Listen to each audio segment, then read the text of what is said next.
Ahora, bueno, continuamos trabajando con el tiempo verbal futuro, solo que ahora utilizaremos otro auxiliar diferente al will. Vamos a trabajar con going to. El going to también nos indica, es una expresión que nos está indicando que nos estamos refiriendo a una acción futura. Como podemos ver, going to lo vamos a utilizar para todas las personas.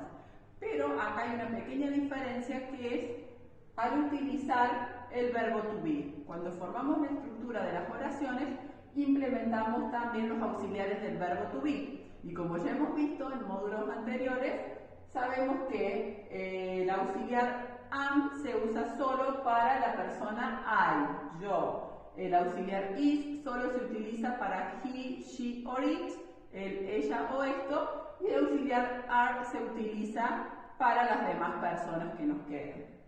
Bueno, pasamos a formar las oraciones en su forma afirmativa, negativa e interrogativa. Vemos que el afirmativo utilizamos primero la persona. Persona, por ejemplo, she. Luego de la persona, verbo to be. El auxiliar del verbo to be para she sería is. She is. Luego colocamos going to, que lo vamos a utilizar para cualquiera de las personas que hablemos. Going to. Y luego el verbo. For example, cook, cocinar. She is going to cook. Ella cocinará. Ahora vamos a formar la oración en negativo. Colocamos primero la persona, she. Vamos a continuar con el mismo ejemplo.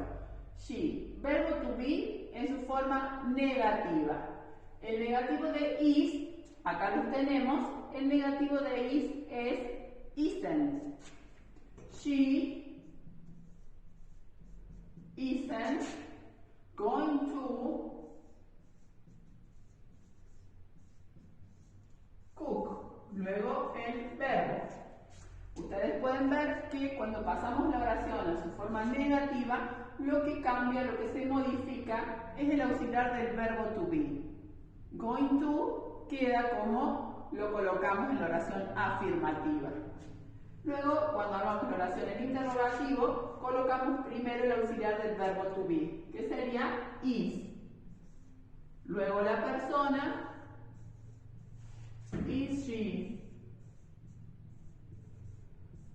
going to, luego el verbo cook.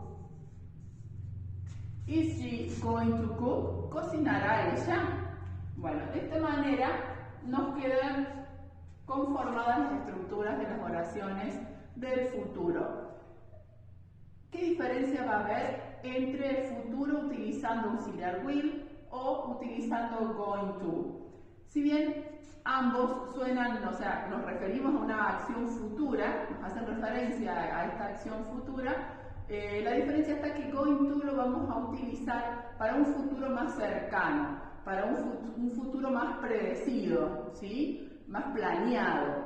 Por ejemplo, cuando nos referimos a una acción que va a ocurrir seguido de, por ejemplo, las nubes están grises, va a llover, enseguida lloverá. Entonces es una acción que va a ocurrir muy pronto, ¿sí? Entonces esa es la diferencia. Will me habla de un futuro, pero un poco más lejano, ¿sí?